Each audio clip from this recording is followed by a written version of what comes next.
بسم اللہ الرحمن الرحیم۔ آج ہم نے عدالتی نظام کے حوالے سے کچھ باتیں کرنی ہیں۔ عدالت انتہائی اہم ستون ہوتا ہے ریاست کا۔ جان کائنات حضرت محمد مصطفیٰ صلی اللہ علیہ وسلم تو خود ہی چیف جسٹس بھی تھے، نبی بھی تھے، سربراہ مملکت بھی تھے، چیف آف آرمی اسٹاف بھی تھے، اور بعد میں حضرت علی المرتضیٰ کرم اللہ وجہ الکریم وہ بھی قاضی القضاء رہے، یعنی حضرت عمر فاروق کے دور میں سمجھے وہ چیف جسٹس تھے، اور ان کے فیصلے بھی بہت ہی تاریخی قسم کے ہیں۔ اسی طرح حضرت عمر فاروق کے دور میں ایک دفعہ کسی شہر کی گلیاں پکی کرنے کے لیے پروپوزل آئی، تو حضرت عمر فاروق نے وہ بجٹ کو دیکھتے ہوئے وہ پکی کرنے کی اجازت نہیں دی، بلکہ آپ نے فرمایا کہ لوگوں کی فلاح و بہبود گلیاں پکی کرنے سے نہیں ہوتی، لوگوں کی فلاح و بہبود انصاف فراہم کرنے سے ہوتی ہے۔ کہا تو یہ آج سے لگ بھگ 1400 سال پہلے ہے سیدنا عمر فاروق نے، لیکن آج بھی اس کی صداقت روز روشن کی طرح عیاں ہے کہ اصل لوگوں کی فلاح و بہبود انصاف ملنے سے ہوتی ہے، صرف گلیاں اور نالیاں پکی کرنے سے نہیں ہوتی۔ ہمیں اپنے نظام کو بہتر کرنا ہوگا۔ انگلینڈ کے ایک بہت مشہور وزیر اعظم ہوئے ہیں، دوسری جنگ عظیم میں وہ وزیر اعظم تھے، چرچل ان کا نام ہے، اور ان کے بارے میں یہ مشہور ہے کہ وہ دنیا کے بہت زیادہ بڑے جو وائز اور اصحاب علم و دانش لوگ ہوئے ان میں سے ایک ہیں۔ چرچل کے دور میں جب جنگ ہو رہی تھی تو لوگوں کو بڑی تشویش ہوئی کہ کہیں ہم جنگ ہار نہ جائیں، تو چرچل نے کہا کہ بتاؤ برطانیہ کی عدالتیں انصاف کر رہی ہیں؟ لوگوں نے کہا کر رہی ہیں۔ تو اس نے کہا پھر ہم نہیں ہاریں گے۔ وجہ یہ ہے کہ جس معاشرے میں انصاف ملتا ہو اس معاشرے میں لوگ جرأت مند ہو جاتے ہیں، اس معاشرے میں لوگوں کا اپنے اسٹیٹ کے ساتھ، اپنی ریاست کے ساتھ محبت اور الفت کا رشتہ مضبوط ہو جاتا ہے، لوگ اپنی ریاست کے لیے قربانیاں دیتے ہیں، اور جس وقت انصاف کا جنازہ نکل جائے تو اس کے بعد لوگوں کا اپنی ریاست سے اعتماد اٹھنا شروع ہو جاتا ہے۔ اس کی ایک تاریخی مثالیں ایک دو میں آپ کو دوں، اور یہ بتاؤں کہ جو ریاستی انصاف ہے اس کے قتل میں کون کون سے جو عوامل ہیں وہ کار فرما ہو سکتے ہیں۔ حضرت عمر فاروق کے دور میں ایک نوجوان تھا شری بن حارث، بعد میں اسے قاضی شری کہا گیا کیونکہ وہ جج بن گئے تھے۔ وہ مشہور تھا اپنی سمجھ بوجھ کے اعتبار سے، اپنی دیانتداری کے اعتبار سے، انصاف پسندی کے اعتبار سے۔ حضرت عمر فاروق ایک دفعہ کوفہ گئے اور وہاں انہوں نے ایک گھوڑا خریدنا چاہا، تو جو گھوڑے کا مالک تھا جو بیچ رہا تھا اس نے کہا جی یہ گھوڑا 4000 درہم کا ہے۔ حضرت عمر فاروق نے کہا کہ میں اس کو ٹیسٹ کرتا ہوں، آزمائش کرتا ہوں، اگر مجھے پسند آیا تو میں لے لوں گا۔ تو اس نے کہا ٹھیک ہے۔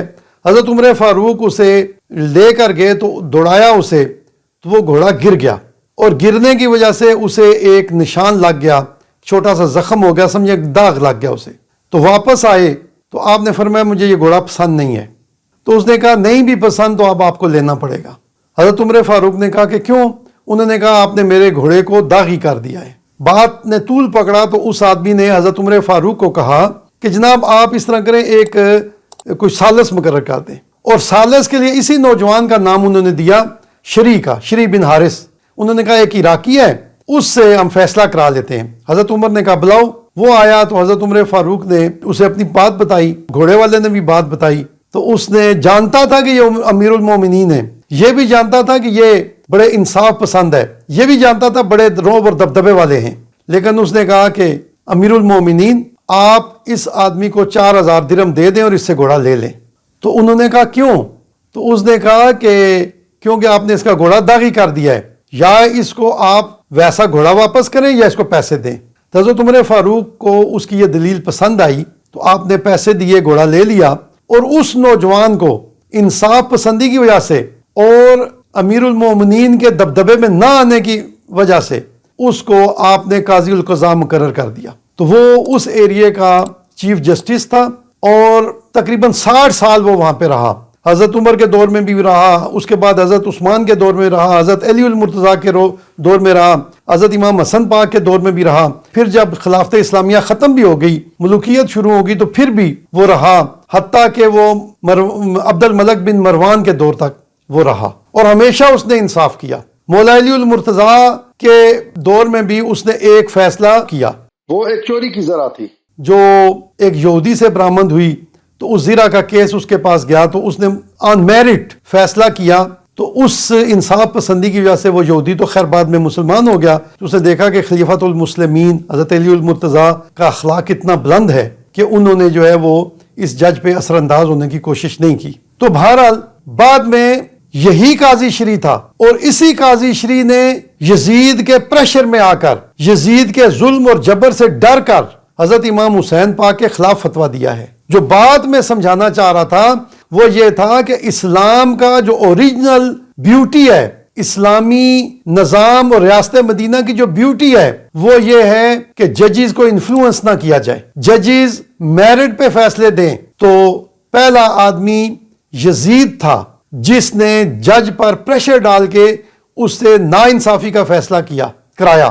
تو میں یہ کسی پہ الزام نہیں دیتا کہ کب ججز پہ پریشر ڈالنے شروع کیے گئے، پاکستان کی تاریخ میں کس کس جج نے غلط فیصلے کیے۔ میں تو جسٹس منیر کا بھی یہاں پہ نام لینا ضروری نہیں سمجھتا، پاکستان کی تاریخ سب کے سامنے ہے، لیکن میں اپنے نوجوانوں کو یہ میسیج دینا چاہتا ہوں، پاکستانی نوجوانوں کو جنہوں نے مستقبل میں وزیر بھی بننا ہے، جرنیل بھی بننا ہے، جج بھی بننا ہے، وکیل بھی بننا ہے، ان کو ایک ہی گزارش کروں گا کہ وہ حق کا ساتھ دینے کے لیے کھڑے ہوا کریں اور ججز کو پروٹیکٹ کیا کریں، اور ججز کو بھی میں گزارش کرتا ہوں کہ وہ اپنے اندر جرأت اور بہادری پیدا کیا کریں اور انصاف کی دھجیاں نہ بکھیرا کریں۔ میرے خیال میں نے تھوڑا جو کہا ہے اسے بہت سمجھا جائے، اور اسے سمجھا جائے کہ مستقبل میں ہمارا جو پاکستان کا نظام ہے وہ عدل و انصاف سے مالا مال ہونا چاہیے، اور پاکستان میں عدل کا بول بالا ہونا چاہیے۔ وما علیہ الا البلاغ المبین۔